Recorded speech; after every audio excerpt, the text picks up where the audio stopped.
sure each glove is waterproof and ready to protect. Only gloves that pass each check get the green light for packing and shipping. But these tests aren't easy to pass. They have to meet international standards.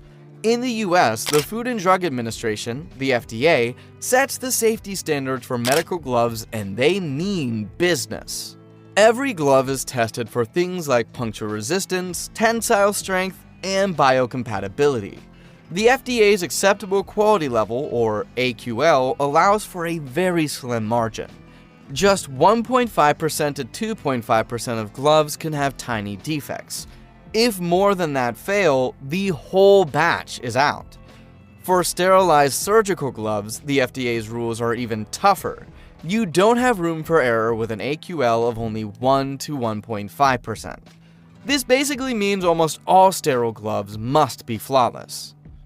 When it comes to leaks, medical gloves go through 2 stages of testing to make sure no holes are letting in air or liquid.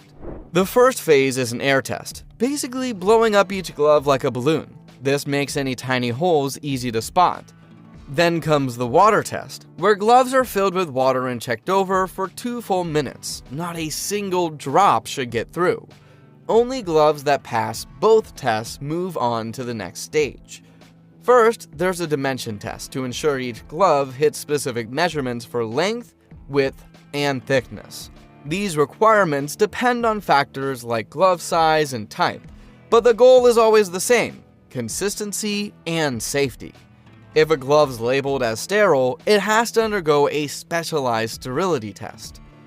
Gloves are also heated to between 70 and 100 degrees Celsius to make sure they stay strong and hold up under stress.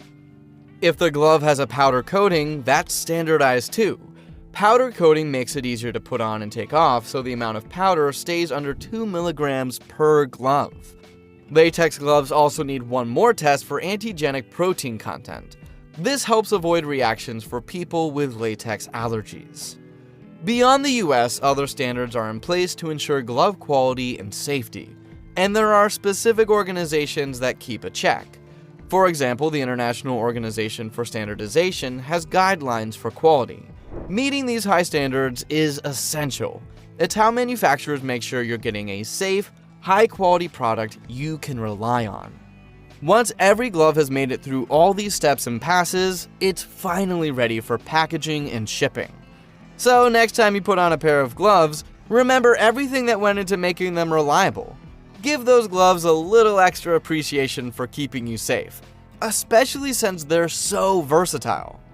And almost every industry uses rubber gloves, so picking the right glove for the right job is important.